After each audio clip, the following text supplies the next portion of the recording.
समझते क्या है वो खुद को? इतना बड़ा कारोबार है और मैंने मांगा क्या? सिर्फ 5 करोड़, जिसके लिए सबके सामने थप्पड़ मार दिया मेरे बाप ने। बहुत हो गया,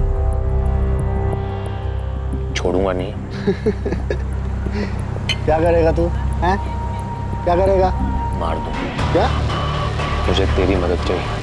देख कपूर, बहुत पी लिए, घर चलते हैं, चलो। सुन, मेरे बाप की 2000 करोड़ की प्रॉपर्टी, तू मेरी मदद करेगा तो मैं तुझे 10% दूंगा।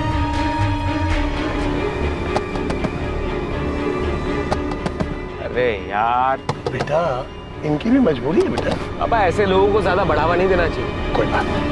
अब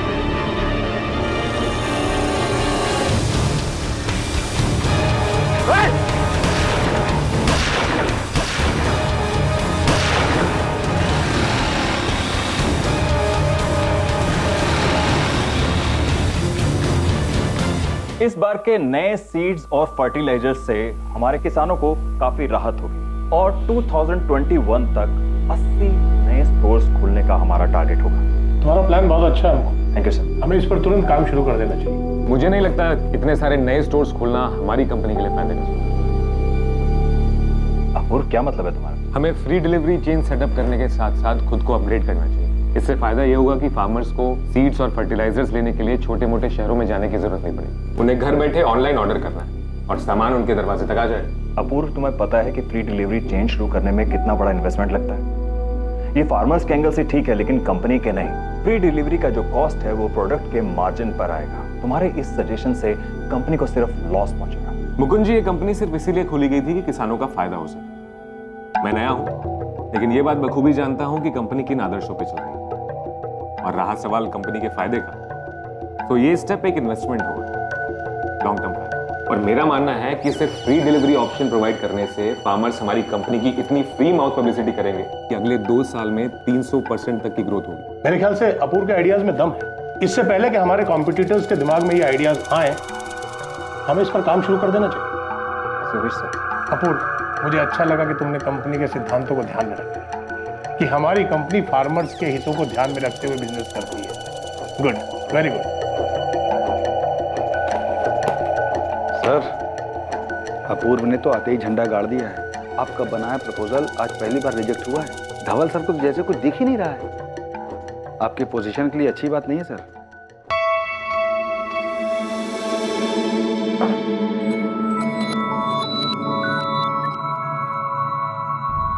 आपको वाकई मेरा आइडिया पसंद आया या फिर आपने मेरी साइड सिर्फ इसलिए ली क्योंकि मैं आपका बेटा हूं? क्योंकि मुकुंद जी को तो आइडिया बिल्कुल पसंद नहीं आया। अपूर्व, मैंने तुम्हारे आइडिया को इसलिए सपोर्ट किया था क्योंकि वो हमारी कंपनी और हमारे फार्मर्स के लिए फायदेमंद है। उस काफसे के बच्चे का काम तमाम करना है। बहुत नाक में दम कर रखा है उसने। इस बार चार्ज थोड़ा ज्यादा बैठेगा सर। बोल कितना? 10 15 दिए, लेकिन मेरा नाम बाहर नहीं आना चाहिए। पकड़ा गया तब भी नहीं। अब बेफिक्र रहो साहब, काम भी हो जाएगा और नाम भी नहीं आएगा। ये 5 लाख एडवांस, बाकी काम होने के बाद करना काम।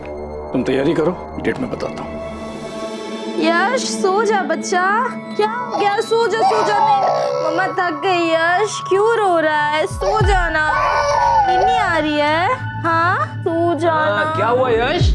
सो ही नहीं रहा है। आजा आजा बच्चा, आजा आजा मेरे पास आओ। आज पापा सुलाएंगे बच्चे को, हैं? मेरा बच्चा। चलो चलो मेरे साथ चलो। आप क्या कर रहे हो? तुम 2 रात से सोई नहीं, सो जाओ आराम से। चलो बच्चे, बाहर चलते हैं। आजा। भाग्यश्री, मैं सोच रहा हूँ कि अपूर्व अब तैयार है। मैं रिटायर हो जाता हूँ, वो संभाल लेगा कंपनी। हाँ बिल्कुल। तो अब आपको भी ना थोड़ा सा आराम करना है।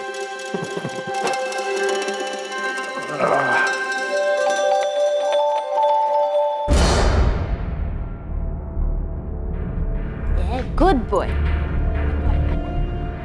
चले अपूर्व, हो गया नाश्ता? जी बाबा, बस। खाना गोपाल के हाथों भिजवा दूंगी। ठीक चले बेटा। बाय बाय यश, बाय बेटा।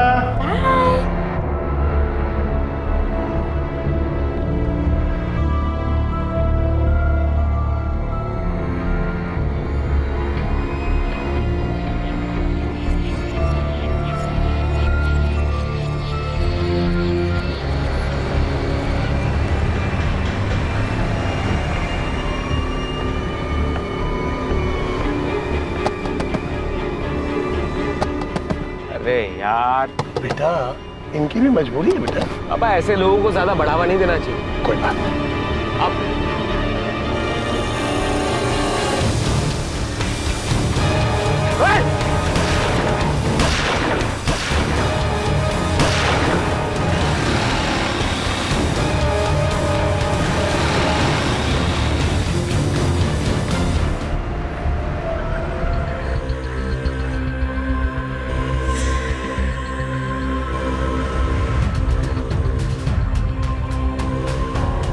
सर 4 गोलियां मारी गई है, पॉइंट ब्लैंक रेंज। ज़्यादा खून बह जाने से कार्डियक अरेस्ट हुआ और विक्टिम की मौके पर डेथ हो गई। जिस तरह से ये काम किया है प्रोफेशनल किलर ही होगा, बचने का कोई चांस ही नहीं। चारों गोलियां लोकल मेड गन की लगती हैं सर। चारों गोलियां सीने में मारी गई हैं।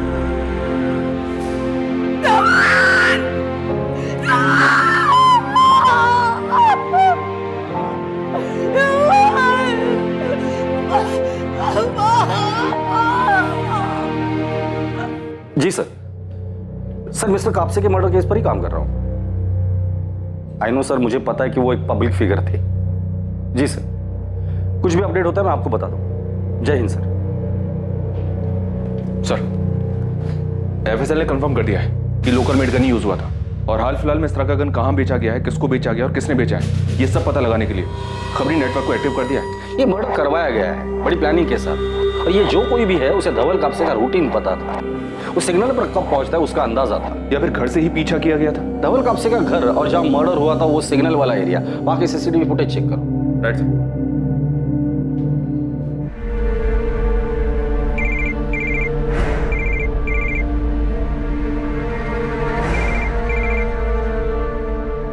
क्या हुआ? मैंने कहा था ना ये नंबर सिर्फ इमरजेंसीज के लिए दिया है। क्यों कॉल किया? मुझे पता है तुम्हें तुम्हारे सारे पैसे मिल जाएंगे और तुम कॉल मत करना, मैं करूंगी।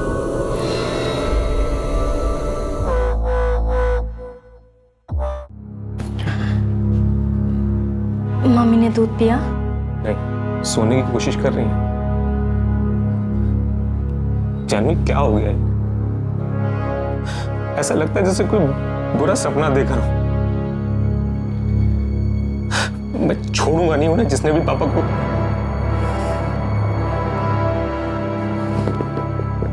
उस भिखारी का चेहरा देखा था या हुलिया बता सकते हो? बस इतना देखा कि उसके कपड़े बहुत मैले थे, आधा चेहरा शॉल से ढका हुआ था। तुमने कुछ देखा? नहीं देख पाया सर। इससे पहले कि मैं कुछ समझ पाता वो बाइक पर बैठकर उल्टी तरफ भाग गया। उस बाइक के बारे में कुछ बता सकते हो? नंबर प्लेट देखी थी? ब्लैक कलर की बाइक थी, जेके बाइक जैसी। मैं नंबर ठीक से नहीं देख पाया, लेकिन उसके नंबर की शुरुआत MH12 से थी सर। MH12 मतलब बाइक पुणे की है सर। आप लोगों को किसी पर शक? कोई ऐसा कर सकता है? पता नहीं सर, कौन करेगा ऐसा? मैं हमेशा धवल से कहती थी संभल कर आया जाए कर, थोड़ा चौका ना रहे, लेकिन उन्होंने मेरी बात कर दी। आप उनसे ऐसा क्यों कहती थी? क्या उन्हें कोई खतरा था? 2 साल पहले भी उन पर अटैक हुआ था। क्या बोल रहे हो आप? उस वक्त भी गोपाल उनके साथ था।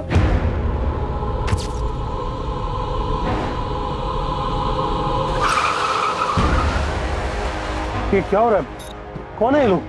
बाहर निकल। भाई कौन हो तुम लोग? क्या कर रहे हो? छोड़ो भाई, हमने क्या गलती की है? छोड़ दे। ये सिर्फ वार्निंग है, नेक्स्ट टाइम सीधा तेरे भेजे में लगेगी, समझा? चल निकल। इतनी बड़ी बात हो गई और किसी ने मुझे कुछ बताया तक नहीं। पापा नहीं चाहते थे कि तुम परेशान हो। पापा पर किसी ने हमला किया, उन्हें डराया, धमकाया, तो किसी ने पुलिस कंप्लेंट क्यों नहीं की? मैंने कहा था धवल से, उसने बड़े ऑफिसर से बात भी की थी, उन्हें पुलिस प्रोटेक्शन मिली थी। 6 महीने बाद उन्हें लगा कि सब ठीक है तो उन्होंने प्रोटेक्शन हटवा दी। आपको पता ही ये हमला किसने किया था? धवल को शक था कि इसके पीछे सारंग सिंह और संजय जगताप का हाथ हो सकता है। वो बिजनेसमैन, उन दोनों का भी सेम बिजनेस है। पर धवल जी को ऐसा क्यों लगा था कि वो हमला संजय या सारंग ने किया होगा? 2 साल पहले धवल ने महाराष्ट्र में 5 राइस मिल शुरू किए। उसकी वजह से संजय और सारंग को बिजनेस में बहुत लॉस हुआ था और वो दोनों बहुत नाराज थे। क्या धवल भाव, किसानों के लिए पहले ही आपने फर्टिलाइजर और मिट्टी के रेट मार्केट में कम कर रखे। आप तो अच्छा खासा कमा रहे हो, लेकिन हमारे बिजनेस में नुकसान हो रहा है। और अब ये 5 राइस मिल खोलने की क्या जरूरत थी? पैसा तुम्हारा है भाव, खोला तो खोला, और उन किसानों से इतना महंगा धान क्यों लेना? तुम्हारी वजह से कोई भी किसान अपनी फसल बेचने को तैयार नहीं है किसी और को। देखो, मैंने ये बिजनेस किसानों को सपोर्ट करने के लिए ही शुरू किया था। आज उनकी वजह से मेरा बिजनेस अच्छा चल रहा है, तो उन्होंने जो मुझे दिया वो मैं उन्हें वापस लौटा। लेकिन आपके दान धर्म से हमारे धंधे में नुकसान होता है, उसका क्या? हमारे लिए तो यही सही होगा कि तुम अपना बिजनेस प्लान बदलो, हमारा साथ दो, ना कि उन गरीब किसानों का। अगर मैं मना कर दूं तो? क्या तकलीफ है धवल भाव? हाँ, अगर आपको कुछ हो गया तो हमको भी फिक्र होगी। उस मीटिंग के बाद ही धवल को उन गुंडों ने धमकी दी थी, और इस बार धमकी को अंजाम दे दिया। सर, संजय और सारंग ने करवाया होगा, वो तो पहले से इतना चढ़े हुए थे। सर, हम लोग किसानों के लिए फ्री डिलीवरी सिस्टम शुरू करने वाले थे, और ये आइडिया हमारे बिजनेस को नहीं, पूरी इंडस्ट्री को बदल देता। तो क्या संजय और सारंग को आपके इस बिजनेस प्लान के बारे में पता था क्या? क्या आपने अपने इस प्लान को मार्केट में अनाउंस कर दिया? नहीं सर, अभी तक तो नहीं, लेकिन सर कोई तो है जिसने ये बात कंपनी में लीक की है। उस बोर्ड मीटिंग में जितने भी लोग शामिल थे, मुझे सबके डिटेल्स चाहिए।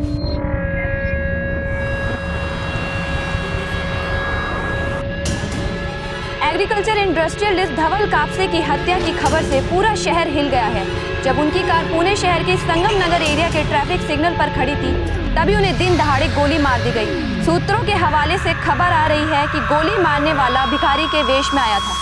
क्राइम ब्रांच पर केस को जल्द से जल्द सॉल्व करने का प्रेशर है। हमारे सूत्रों के अनुसार कुछ संदिग्धों के नाम भी सामने आए हैं। दिन दहाड़े हुए इस हत्याकांड से प्रशासन भी सख्ते में है। क्राइम ब्रांच पर कातिल को पकड़ने के लिए और भी ज्यादा दबाव बढ़ गए। धवल कापसे की हत्या से पूरा राज्य शोक के माहौल में है। उनके ना रहने से किसानों को सबसे बड़ा नुकसान होगा, क्योंकि धवल कापसे किसानों के सबसे बड़े समर्थक और हिमायती थे।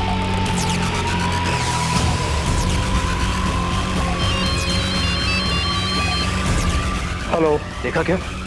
टीवी पे धवल कापसे के मर्डर की न्यूज़ दिखा रहे हैं।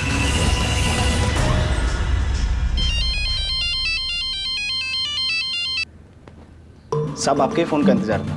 काम तो कल करना था ना। अब साहब, मुहूर्त तो निकाला नहीं था ना, फील्डिंग कर रहे थे, मौका मिला तो कर दिया। ठीक है, काम सफाई से हुआ है ना, मेरा नाम आना नहीं चाहिए। साहब बिल्कुल बेफिक्र रहिए आप। और साहब वो बैलेंस अमाउंट कल रात 9 बजे मिल वहीं पर। ठीक है।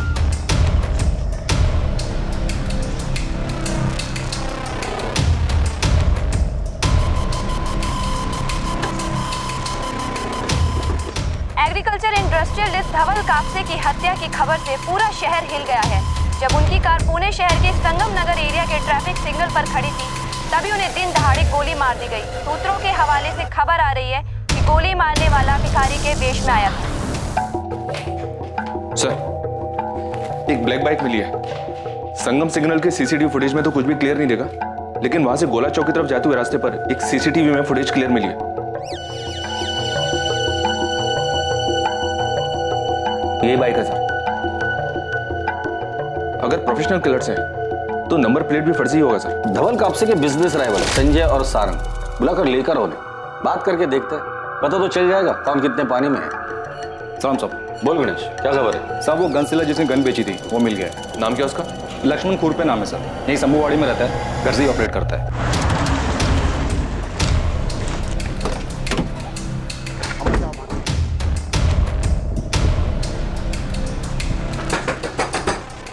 कौन है? कैसे रहे सर? तलाशी शुरू करके। ये सब क्या किया मैं? ऐसे सारा घर क्यों छाने साहब? सामने सीधा आदमी है। 2 मिनट रुक जा, तब पता चल जाएगा।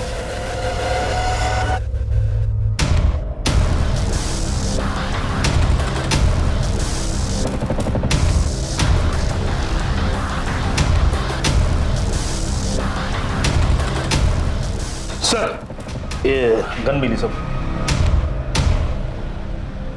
सीधा आदमी है तू? इससे सारा हमें अच्छे से पता है। 2 साल पहले आपने धवल जी को धमकी दी थी और ठीक उसके बाद ही उन पर हमला हुआ था। हाँ, उनकी वजह से हमारे बिजनेस में बहुत नुकसान हो रहा था, इसलिए मैं और संजय उनसे बात करने गए थे। अटैक वगैरह कुछ नहीं करवाया। 2 साल पहले भी पुलिस ने पूछताछ की थी, कुछ नहीं मिला। आप मेरी तरफ से बेफिक्र रहिए। आपके बिजनेस में और कोई है जो उन पर हमला करवा सकता है? मैं सिर्फ अपनी जिम्मेदारी ले सकता हूँ। धवल कापसे अपने मन की करने वाला आदमी था। अब ऐसे में उसके कितने दोस्त थे, कितने दुश्मन, ये मैं कैसे बता सकता हूँ? कभी कभी इंसान अंदर से चोट खाया हुआ होता है। आप पता लगाइए, कोई अपना तो नहीं था। चलते थे, अपना ध्यान रखना है, और कोई परेशानी हो तो मुझे बताना। चलो सर।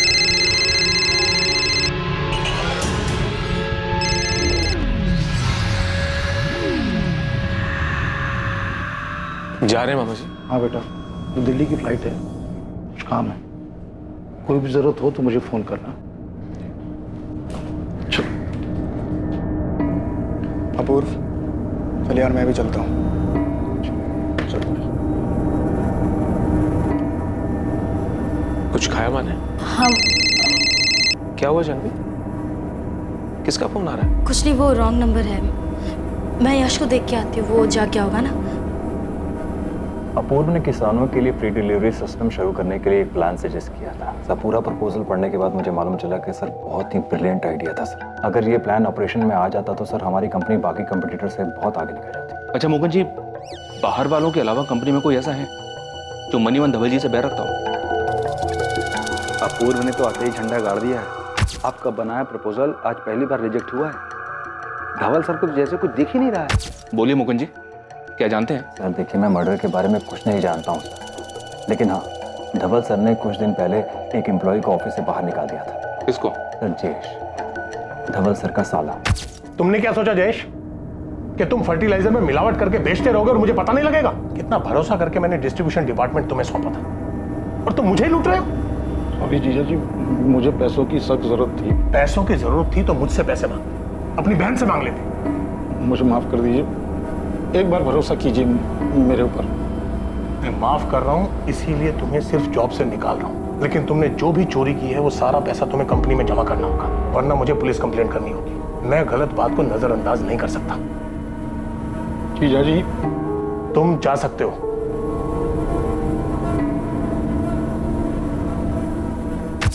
क्या धवल जी की वाइफ को इसके बारे में पता है? मुझे नहीं पता सर, लेकिन धवल सर ने मुझे बोला था कि मैं किसी को भी जयेश को निकाले जाने की वजह न बताऊं।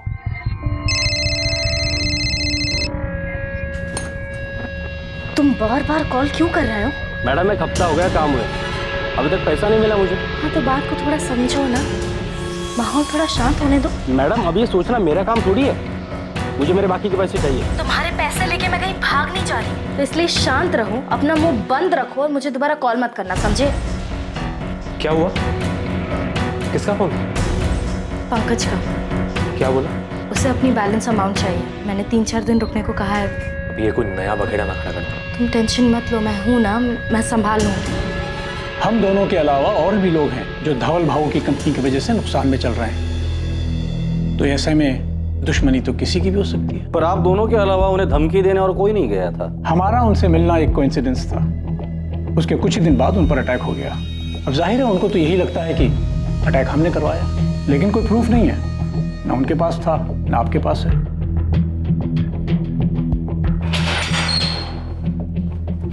चलो बताता सर, मैं गन बेचता है, मध्य प्रदेश से माल उठाकर यहाँ पूना में बेचता है। सप्लायर कौन है तेरा?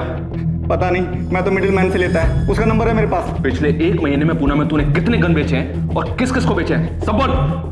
पिछले महीने 2 लोगों ने लिया है। नाम बोल। मोहम्मद इरफान और प्रकाश सुरवे। बाकी डिटेल्स जल्दी बोल लक्ष्मण, बोल। सर, जिस बाइक पर शूटर भागे थे उस बाइक के ओनर का पता चल गया, किसी सुबोध मंडल के नाम पर है। एड्रेस मिला? जी हाँ सर, उसके घर एक टीम भेज दी मैंने। गुड। और ये गन सेलर लक्ष्मण, उसने कुछ कहा? उसने 2 लोगों का नाम बताया सर। नहीं, कुछ भी छूटना नहीं चाहिए। पॉसिबिलिटी है कि ये लक्ष्मण इसी मर्डर केस से कनेक्टेड हो। और सर, ये धवल जी का साला जयेश, इसको धवल जी ने 6 महीने पहले काम से निकाला था। ये कंपनी में घोटाला कर रहा था, लेकिन इस बात को अंदर ही अंदर दबा दिया गया था। जयेश को बोलो, बात करते हैं। वो अभी दिल्ली में है सर, परसों पुणे आ रहा है, मैंने बुलाया उसे। एक काम करो, धवल जी के फैमिली मेंबर्स के सबके कॉल डिटेल्स निकालो, शायद वहीं से हमें कुछ मिल जाए। Right sir. सर, ये बाइक के मालिक Subodh Bhave. MH12 AF145H bike तुम्हारी है? हाँ साहब। ये बाइक एक मर्डर में इस्तेमाल हुई है, सच सच बता, क्या किया तूने? क्या बात कर रहे हैं साहब, पिछले महीने मेरी बाइक चोरी हो गई थी, मैंने कंप्लेंट भी किया था। कौन से पुलिस स्टेशन में? MS नगर पुलिस स्टेशन।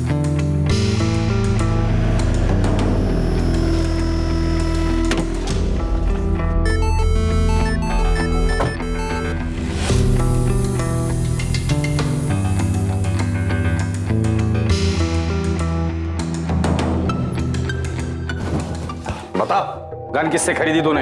लक्ष्मण नाम है सर उसका। उसी गन से मर्डर किया ना? नहीं सर, वो गन तो जैसे लिया था वैसे रखी है सर। झूठ मत बोल, लक्ष्मण ने हमें तेरे बारे में सब कुछ बता दिया है। चल बोल। सर मैंने कुछ नहीं किया सर, मैं अपने दोस्तों को दिखाने के लिए रखा था वो गन। क्या बकवास कर रहा है? मुझे फट्टू फट्टू बोलते थे और मुझे बोलते थे कि तू डरपोक है, तू कभी गन नहीं पकड़ सकता। इल्लीगल गन खरीदने को तू खेल समझता है? मुझसे गलती हो गई, मुझे माफ कर दीजिए सर। मैं अपने दोस्तों के बहकावे में आ गया सर। गन क्यों खरीदी थी? अब बेफिक्र रहो साहब, काम भी हो जाएगा और नाम भी नहीं आएगा। ये 5 लाख एडवांस। बता दे, वरना मुंह खोलने के और भी तरीके आते हैं मुझे। साहब मुझे नहीं, मेरे दोस्त को चाहिए था, उसके बोलने पर ही मैंने लिया था, फिर बाद में उसने लेने से मना कर दिया। साहब अभी भी वो गन मेरे पास ही है। तो उसका नाम बोल, नंबर दे उसका। क्या सोच रहा है? किसका नाम बताओ? हाँ, या याद नहीं आ रहा है तुझे? दे परा, धवल कापसे को क्यों मारा? किसने सुपारी दी थी? कौन धवल कापसे? सर मैंने किसी को नहीं मारा सर। तो गन क्या अपने बारात में फायर करने के लिए खरीदा था? मैं परेशान हो गया था अपने हालात से, मजदूरी का काम कर करके इतना पसीना बहाने के बाद सिर्फ चिल्लर ही मिलता था, इसलिए मैंने गन खरीदा। सोचा कि बैंक लूट लेता हूं, कम से कम जिंदगी भर पैसों की तकलीफ तो नहीं होगी। साहब मैं सच बोल रहा हूं, मैंने किसी को नहीं मारा। आपको जो 6 गोली मिली थी ना मेरे घर पे, वो सब मैंने लक्ष्मण से खरीदा था, और सब वो सामान अभी भी वैसा का वैसा ही है। एक भी गोली नहीं चली उस बंदूक से।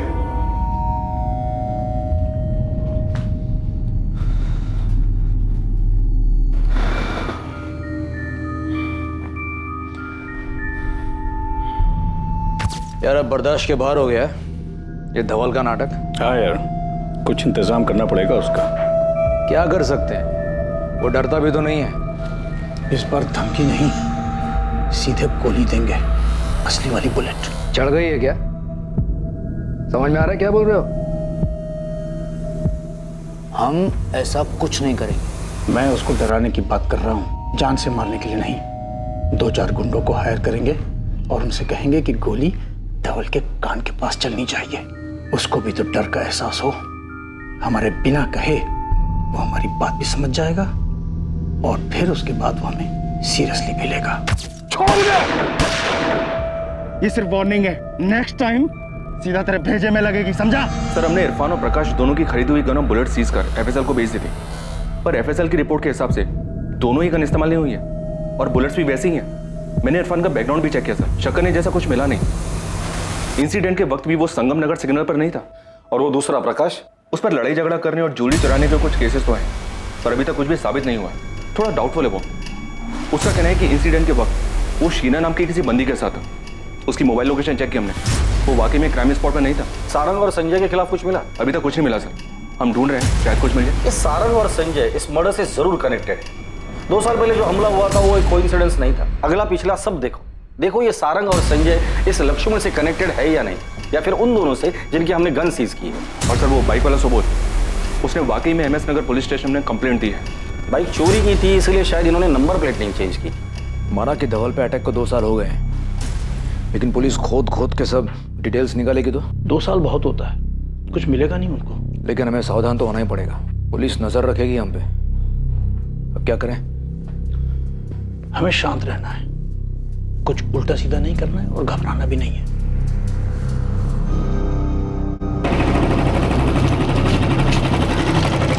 बोल गणेश, क्या खबर है तेरे पास? बहुत बड़ी खबर है सर, मेरी टीम ने ना जमकर काम किया है। खबर काम किया ना, तो इनाम भी पूरी टीम को मिलेगा।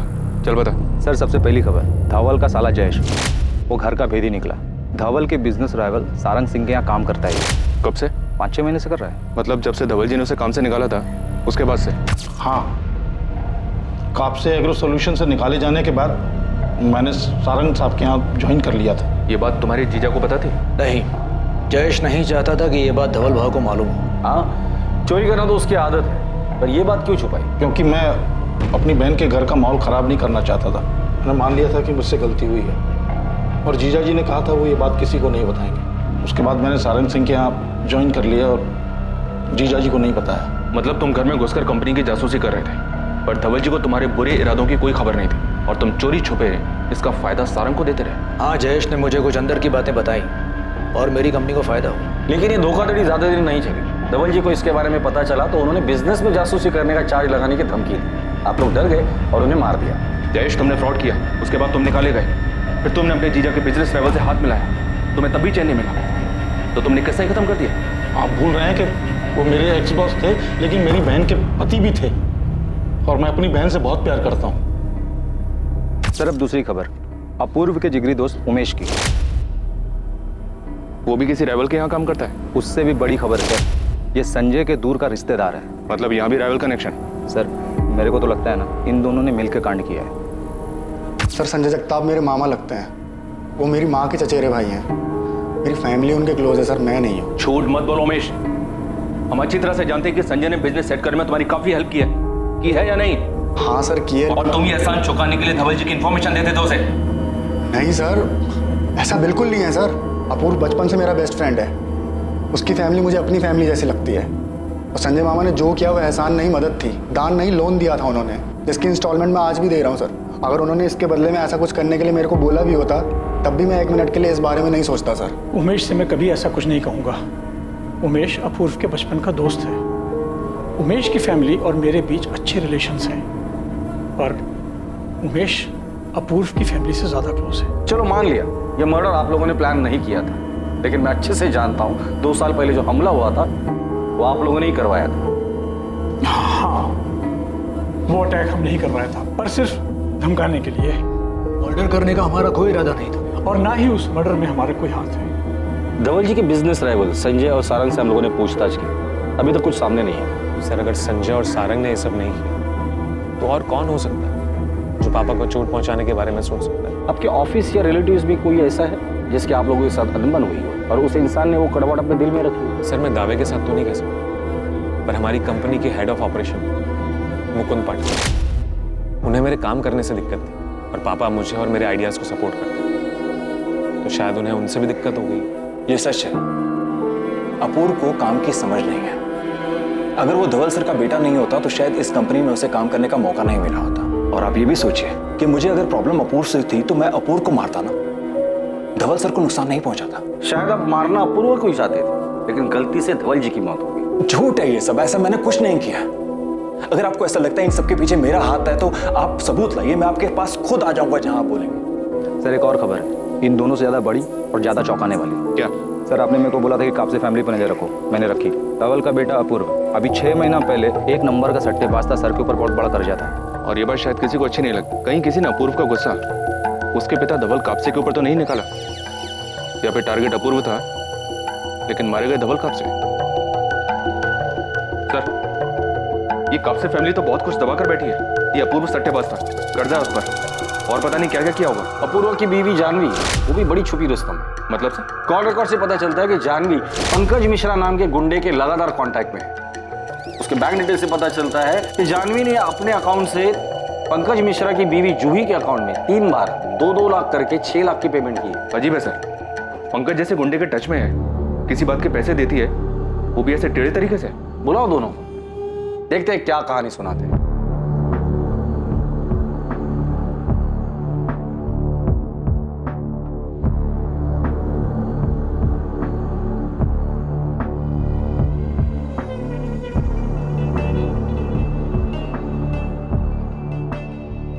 अपूर्व मैं घुमा फिरा कर बात नहीं करूंगा। मैं तुम्हारे बेटिंग, गैम्बलिंग और कर्जों के बारे में जानता हूं, इसलिए सीधे सीधे बता दे अपने पापा को क्यों मरवाया।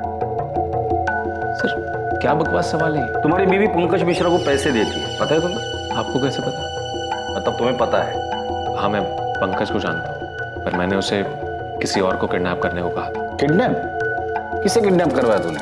करण शिंदे नाम है उसका, उसकी बीवी को, ताकि करण डर जाए। ये करण कौन है? कोई नाम का जर्नलिस्ट है, किसी लोकल न्यूज चैनल के लिए काम करता है। उसकी वाइफ को किडनैप क्यों करवाया? वो अपूर्व को ब्लैकमेल कर रहा था। क्या बोल रही हो तुम? ब्लैकमेल? किस बात के लिए? सर उसके पास मेरा एक वीडियो था एस्कॉर्ट गर्ल के साथ, और वो उसे ऑनलाइन करने की धमकी दे रहा था। मैंने बहुत मिन्नतें की सर उससे, पर वो मान ही नहीं रहा था। पैसे चाहिए थे सर उसे। तो पुलिस के पास क्यों नहीं गए? और मैटर खुद को ही सेटल करना था तो दे देते पैसे। सर मैं तैयार था, पर वो 10 करोड़ रुपए मांग रहा था। कहाँ से लाता सर 10 करोड़? और अगर दे भी देता तो उसका क्या भरोसा, डबल क्रॉस कर जाता तो उसे डराने के लिए तुमने गुंडे को हायर किया? हाँ सर, पंकज ने जर्नलिस्ट की वाइफ को किडनैप किया और जर्नलिस्ट को ब्लैकमेल करने लगा। मैंने अपने स्टिंग वीडियोस के सारे ओरिजिनल कॉपीज ले ली। तुम्हारी बीवी भी इन्वॉल्व है? जिस आदमी ने करण की वाइफ को किडनैप किया वो मेरे मायके में ड्राइवर था। इस काम के लिए मैंने ही बात की थी उससे। तो मतलब अपूर्व एस्कॉर्ट्स के कांटेक्ट में है, ये बात तुम्हें पता थी? मैं जानती थी, नाराज थी और अपूर्व को छोड़ना भी चाहती थी, मगर फिर अपूर्व ने मुझसे वादा किया कि वो ये सारे गंदे काम, ये जुआ, दूसरी औरतें, ये सब छोड़ देगा। मैंने उसे माफ़ किया, बदलने का एक मौका दिया और वो बदला भी। मगर फिर 6 महीने बाद मुझे ये वीडियो मिला, किसी नाराज जर्नलिस्ट ने भेजा था। अपूर्व क्या है ये? क्या है ये? तुमने यश की कसम खाई थी कि तुम ये सब छोड़ चुके हो। अब तक अच्छाई का मुखौटा लगा के रखा था तुमने। जानवी मेरा यकीन करो, मैं सच में बदल गया। कैसे कर लूं तुम्हारा यकीन? जब ये देख रही हो तो कैसे करूं? ये वीडियो पहले की है, कोई इसे यूज करके मुझे ब्लैकमेल कर रहा है। तुम पहले ही मेरा विश्वास तोड़ चुके हो, क्यों करो यकीन मैं? जानवी तुम जानती हो मैं बदल चुका हूँ। पहले मुझे फर्क नहीं पड़ता था इन सब चीजों से, लेकिन अब फर्क पड़ता है। तुम और यश मेरे लिए मायने रखते हो। मैं तुम्हें और यश को नहीं खोना चाहता। मेरा यकीन करो, ये वीडियो सच में पुराना वीडियो है। बहुत गुस्सा आया था मुझे, मैं सब छोड़कर जाना चाहती थी, पर फिर मुझे अपूर्व पर भरोसा हुआ। और आप जानती थी? नहीं, मुझे इस बारे में कुछ पता नहीं था, और ना ही धवल को। और अब ये तो जानती होंगी ना कि अपूर्व सट्टेबाज है। हाँ, जब हमें पता चला कि अपूर्व इन सब चीजों में पड़ा हुआ है तो हम सब बहुत हैरान थे। लेकिन अपूर्व सुधर गया है, वो सही रास्ते पर चल रहा है। ऐसे ही तो कोई सुधर नहीं जाता। अपूर्व कैसे सुधर गया? सर मुझे समझ आ रहा था कि मैं खुद अपनी जिंदगी बर्बाद कर रहा हूँ। घर में सब के सब मेरे लिए परेशान थे, लेकिन मेरी लत थी जो मेरा पीछा ही नहीं छोड़ रही थी। मैं कर्जे में डूबता चला जा रहा था। मैं नए पैसे उठाता पुरानी उधारी चुकाने के लिए, लेकिन वो पैसे भी डूब जाते, और धीरे धीरे मुझ पे 5 करोड़ का कर्जा हो गया। और फिर एक दिन वही हुआ जिसका मुझे डर था। जिनसे मैंने उधार लिया था उन्होंने पापा को फोन कर दिया। 5 करोड़? तुझे पैसे की कीमत पता है अपूर्व? और तू मुझे कब बताता? 50 करोड़ होने के बाद? आपको बताने वाला था पापा। निकल जा मेरे घर से। मैं ऐसे जुआरी और सट्टेबाज को अपने घर में नहीं रखूंगा। पहले पैसे कमा, फिर पैसा उड़ाना। चल निकल मेरे घर से अभी की अभी। निकल जाओ। क्या कर रहे हैं आप? कहाँ जाएगा वो? बीवी है, बच्चा है उसका। जब ये गैम्बलिंग में पैसे लुटा रहा था तब नहीं सोचा उसने ये सब? पर वो कह रहा है ना कि गलती हो गई उससे। एक बार दूसरा मौका तो दीजिए उसे। ठीक है, 1 साल है इसके पास। इसका मतलब ये नहीं है कि मैं इसका कर्जा उतारूंगा। ये मेरे साथ ऑफिस चले, मेहनत करे और इंस्टॉलमेंट से अपना कर्जा चुकाए। अगर ये नहीं कर पाए तो चुपचाप इस घर से निकल जाए। सर मैं बहुत परेशान था। पापा ने मुझे आज तक डांटा तक नहीं था। मैंने सोचा कि अपनी लाइफ ऐसे ही बर्बाद करने से अच्छा है पापा के साथ काम करूं, और कुछ टाइम बाद फिर मैं अंदर से भी बदल गया। अपूर्व सच में बदल गया है सर। बस वो बदकिस्मत निकला कि उसका अतीत उसके आज के सामने आकर खड़ा हो गया। उस जर्नलिस्ट ने वो वीडियो भेजा जिससे छुटकारा पाने के लिए हमें पंकज की मदद लेनी पड़ी, और मैं उसी के पैसे चुका रही हूँ।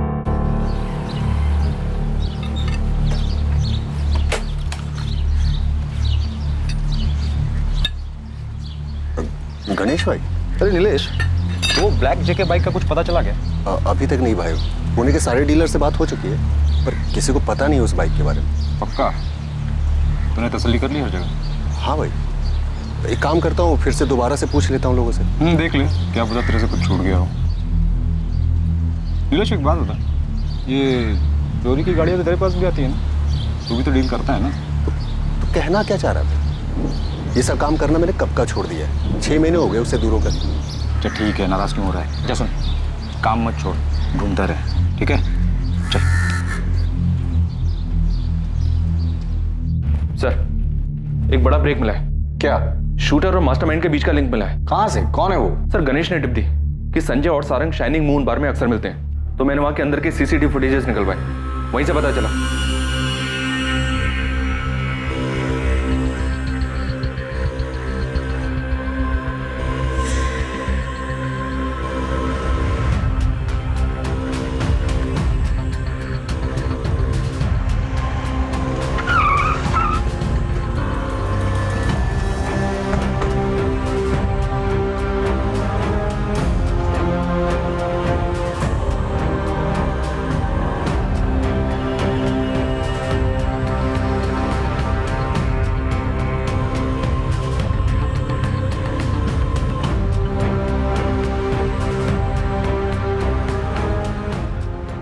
तुम्हें क्या लगा पुलिस तुम तक कभी नहीं पहुंच पाएगी? शाइनिंग मून बार का सीसीटीवी फुटेज है, तुम्हारी साइन की हुई रिसीट है, ये सबूत काफी है ये साबित करने के लिए कि इस मर्डर के प्लानिंग में तुम भी शामिल थे। हम ये भी जानते हैं कि गन पक्या ही लेकर आया। अब भी तुम यही कहोगे कि धवल कापसे के मर्डर के बारे में तुम कुछ नहीं जानते? संजय तुम्हारा जेल जाना तो पक्का है, बस अपने मुंह से सच बोलोगे तो थोड़ी बहुत दया दिखा देंगे, वरना जेल में ऐसी जगह रखूंगा तुम्हें जहां खूंखार और खतरनाक कैदी रहते हैं। मैं बताता हूँ, सब बताता हूँ।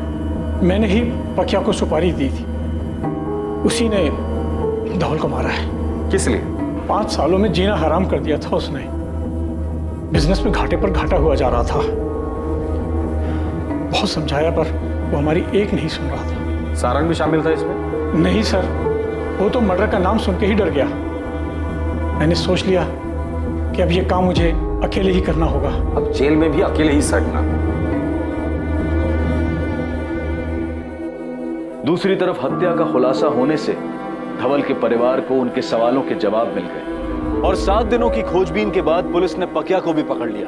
पकिया ने अपने बयान में कुछ ऐसे खुलासे किए जिसकी किसी ने उम्मीद भी नहीं की थी। इस खुलासे के बाद सवाल उठने लगा कि क्या यह केस वाकई अपने अंजाम तक पहुंच गया था। 2 साल पहले मैंने ही धवल कापसे पर अटैक किया था, क्योंकि इसके लिए मुझे संजय जगताप ने बोला था, और इस बार भी संजय जगताप ने ही धवल कापसे की सुपारी दी थी। पर सर, मैं वो नहीं हूं जिसने धवल को मारा है। अब ये मत बोलना कि तूने चलाई बुलेट ने उसे मारा है। नहीं कहूंगा सर, पर सच्चाई यही है कि धवल को लगने वाली गोली ना तो मेरी बंदूक से निकली थी और ना ही उसे चलाने वाले मेरे हाथ थे। सब मैं तो खुद ही हैरान था कि जो सुपारी मेरे हाथ में थी तो फिर उसे मेरे मारने के 1 दिन पहले किसने मार दिया। पर मेरे लिए तो ये मौका था कि संजय से झूठ बोलकर अपने बचे हुए 10 लाख रुपए लेने का। इसकी क्या गारंटी कि तू इस बार भी झूठ नहीं बोल रहा है? सब मैं आपको पहले ही बोल चुका हूं कि मर्डर वाले दिन मैं उस जगह था ही नहीं। सर, मैंने हर चीज को डबल चेक किया। ये पकिया झूठ नहीं बोल रहा है। ये मर्डर के टाइम पर शीना के साथ ही था, और जहां शीना काम करती है वहां आसपास भी इंक्वायरी की। मर्डर वाले दिन वहां पकिया को शीना के साथ देखा गया था। अगर पकिया सच बोल रहा है फिर धवल कापसे का मर्डर किया किसने? इस केस में कुछ तो है जो हमारी नजर से छूट रहा है। किसने उठाई होगी सुपारी? नहीं, गणेश को बोलो जल्द से जल्द उस बाइक का पता लगाए।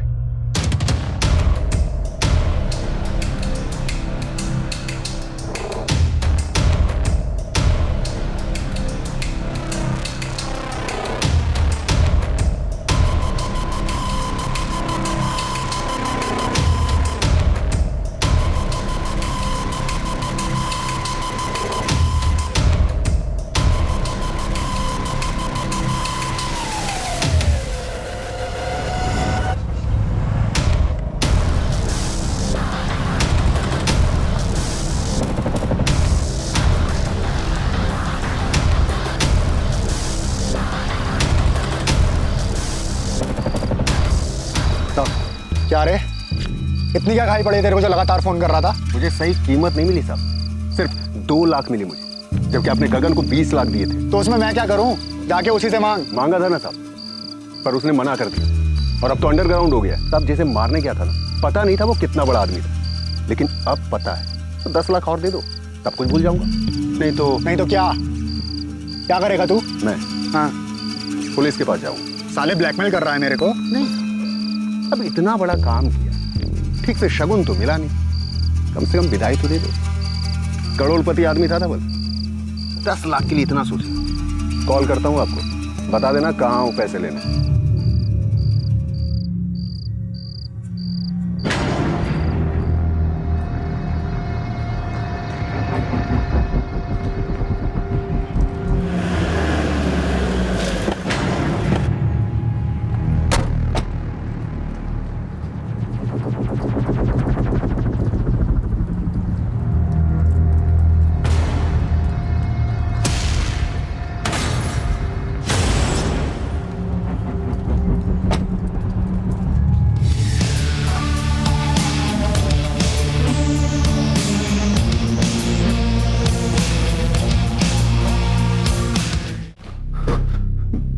मैं उमेश को तो जानता ही नहीं साहब। गगन ने मुझे कांटेक्ट दिया था।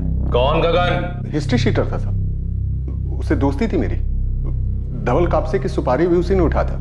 उस वक्त तो मुझे पता भी नहीं था कि हम किसे मारने जा रहे हैं, लेकिन बाद में जब टीवी पर न्यूज देखा तब जाकर मुझे समझ में आया कि गगन को इस सुपारी के ढेर सारे पैसे मिले, लेकिन मुझे वो 2 लाख में टरका दिया।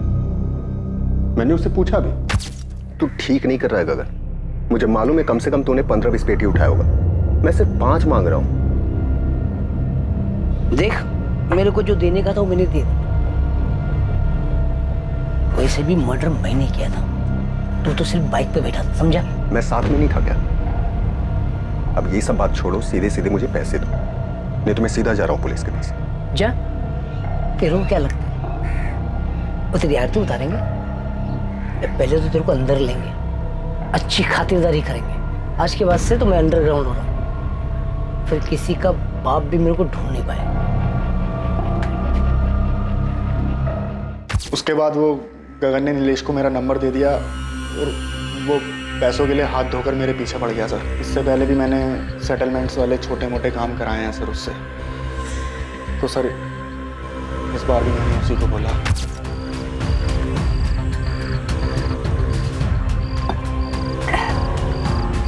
क्या बात है, बड़े दिनों के बाद याद किया? क्या करें, काम ही कुछ ऐसा है। मर्डर करना है। हो जाएगा। किसका करना है?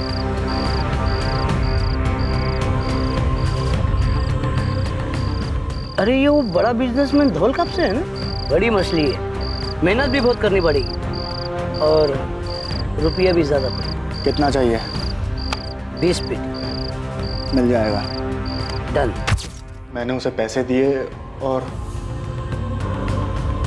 मर्डर का डेट फाइनल किया सर। किसके कहने पर किया तूने ये?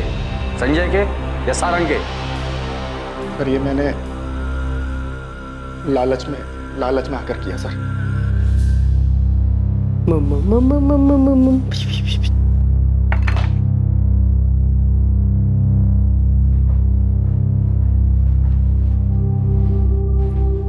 क्या हुआ इंस्पेक्टर साहब, कोई और भी पकड़ा गया क्या? हाँ, एक और शूटर, पर उन लोगों ने ये काम नहीं किया था। उन लोगों ने नहीं किया तो फिर किसने किया था? संजय ने प्लान किया था, सुपारी भी दी, लेकिन उनके कुछ करने से पहले ही धवल जी को किसी और ने मरवा दिया। इस मर्डर के पीछे मास्टरमाइंड कोई और ही है। क्यों अपूर्वा, सही कहा ना मैंने? आप कहना क्या चाहते हैं? अपूर्वा, अपनी पत्नी और माँ को तुम खुद बताओगे या फिर हम बताएं कि अपने पापा को तुमने ही मरवाया? सर आज तक मुझे किसी ने छुआ तक नहीं है, और पापा ने सबके सामने, मेरी पत्नी के सामने मुझे थप्पड़ मार दी। 5 करोड़? मैं आपको बताने वाला था पापा। निकल जा मेरे घर से। मैं ऐसे जुआरी और सट्टेबाज को अपने घर में नहीं रखूंगा। घर से बाहर निकाल रहे थे, बहुत बेइज्जती हुई थी उससे, तो मैंने भी बदला लेने की ठानी। और फिर तुमने उमेश से कहा? समझते क्या है वो खुद को, इतना बड़ा कारोबार है, और मैंने मांगा क्या? सिर्फ 5 करोड़, जिसके लिए सबके सामने थप्पड़ मार दिया मेरे बाप ने। बहुत हो गया, छोड़ूंगा नहीं। क्या करेगा तू? हैं? क्या करेगा? मार दूं। क्या? मुझे तेरी मदद चाहिए। देख कपूर, बहुत पी लिए, घर चलते हैं, चलो।